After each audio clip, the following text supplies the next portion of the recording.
This is how I want my brain to perform. But on too many past occasions, this is what I've gotten. If I'm not careful, my mind will live in the land of doubt, double-mindedness, and indecision. Thankfully, however, the Lord has blessed me with a simple tool that helps me make decisions more effectively. So stick around and see how I regularly overcome indecision and paralysis by analysis. Now, if you're a thinker like me, then you're probably great at problem solving. And this gift can be useful in all kinds of situations. It can help you with engineering, it could help you with math, knock out a couple of Sudoku puzzles, it could help you be thoughtful and creative when you're trying to help your friend, and it can even help you beat whatever this game is at Cracker Barrel. But on the negative side of this gift, you will either take problems and make them more complex than they need to be, or you'll create problems that aren't even there. And as soon as you start to do that, you begin to walk in the arenas of doubt, double-mindedness, and ultimately indecision. Now, this negative side of being a thinker and a problem solver typically or primarily shows up when you are trying to figure out what on earth you want to eat. So a lot of times it's not all that bad. But in more serious situations, this inability to make a decision can produce real anxiety and cause problems. Let's say you're dating this seemingly amazing person, but you aren't sure if you want to continue the relationship or move it forward because you see some serious red flags. Now, some things can be cleared up by just simply asking the right question. Like, have you been married before? What's your credit score? Do you have any bad habits or hobbies? Or do you have any children? Sometimes in order to make the right decision, you simply just need to ask the right questions. So here you just need patience and courage to ask those questions and gather the information that you need. Other times, however, the information you get just seems too good to be true. This is when you start to have doubts. Doubts creep in when you start to feel that something is too good to be true, or you're afraid that something might be true. And so you start to waver. Doubts are a sign that your confidence is being affected. Despite these doubts, however, many people still try to live their lives as best they can. But this can produce problems. Let's say you decide to continue in that relationship and ignore all those red flags that you saw earlier, and you get engaged to this person. But as the engagement goes on, you really start to wonder if you could spend forever with this person. I mean, and it's not just the fact that they're leaving the toilet seat up every day, but you discover that you have deep moral disagreements and you are fundamentally divided on your core values. Maybe you're a disciple of Jesus Christ and he's not sure what he believes about Jesus. And so this produces conflict. But even worse than the friction of disagreement, after a few months, you notice that you start to change your core values just to be in the relationship. And this is what we call being double-minded. A double-minded person simply has divided interests. Your heart is telling you one thing, but reality is telling you something else. What you desire and what you want is telling you one story, but facts and statistics and logic are telling you a completely different story. If we go back to our scenario, you know that as a disciple of Jesus, you should be living for God and giving him your all. But your now current fiance barely goes to church and he barely reads his Bible. So you're double-minded. You know you should probably leave, but you've already invested so much time, energy, and effort into this relationship that you don't want to leave. So you either start to analyze every possible scenario about how you can peacefully leave this relationship, or you start to analyze every possible scenario about how you can stay in this relationship. Regardless, you enter this place of deep indecision. Indecision is when you get stuck trying to make a decision because you're worried about making the wrong decision, or you're afraid of the consequences of making the right decision. And so you remain stuck, paralyzed by all of the possibilities at your fingertips. And you stay there until something shakes you free. So what do you do? Well, the simplest tool that I have found to help me overcome paralysis by analysis and indecision is this. I say the simple phrase, you can't go wrong doing right. Now, I know this may sound overly simplistic, but hear me out. The power of this statement is in its simplicity because it forces you to align to your convictions.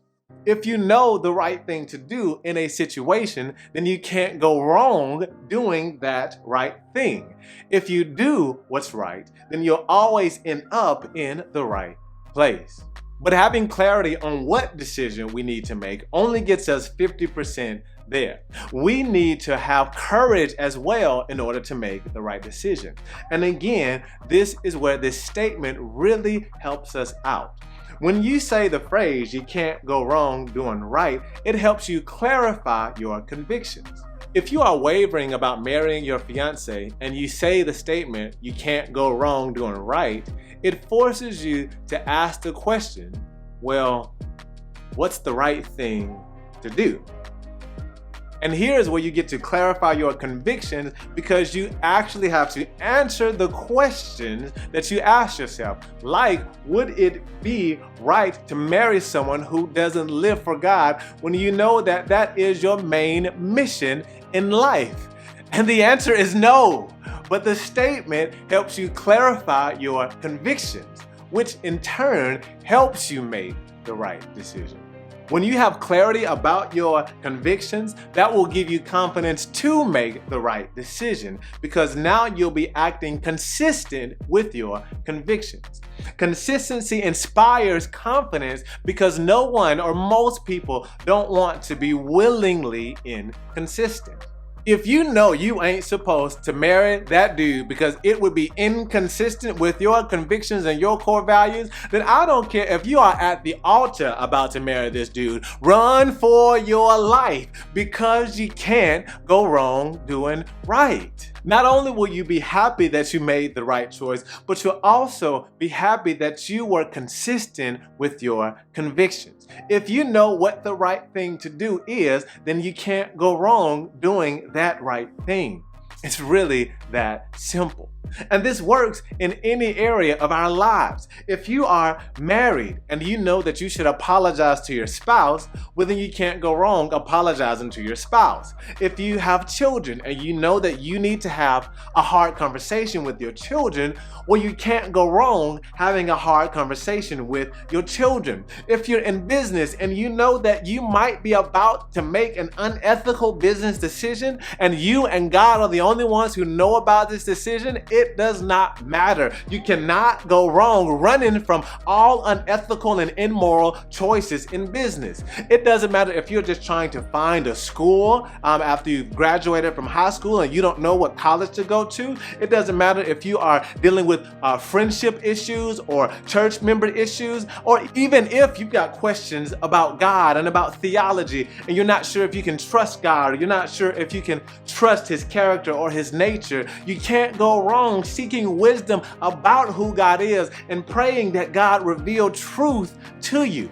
The power behind the statement, you can't go wrong doing right, is that it forces you to align to your convictions and be consistent in those convictions.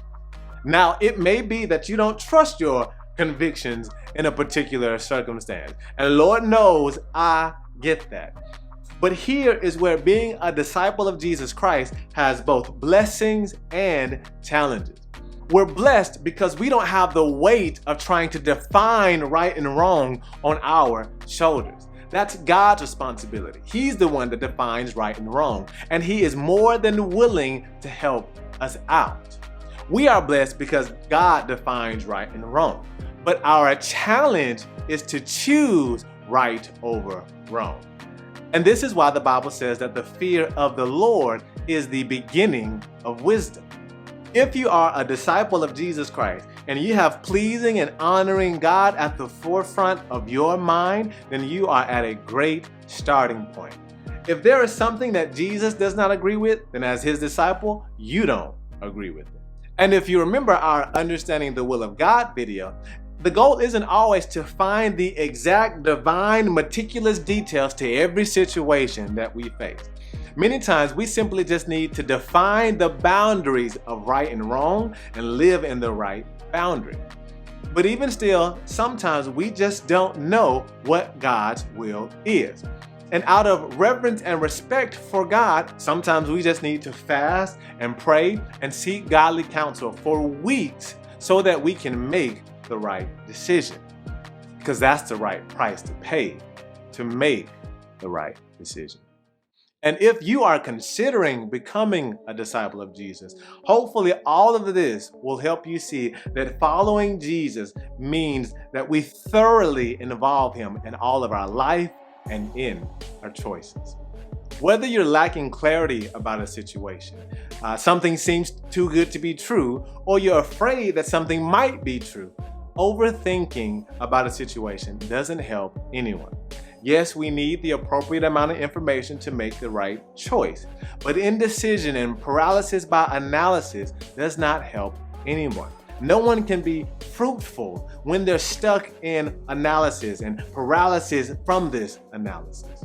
But by simply saying the phrase, "you can't go wrong doing right," hopefully this will refocus us and help us align to our convictions so that we can make the right choice.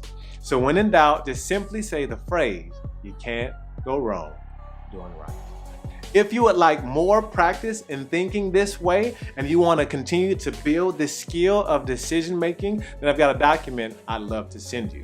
Just look for the email in the description box and shoot me an email and I'll email you that document. And no, I promise you, I won't put your email in some type of email list.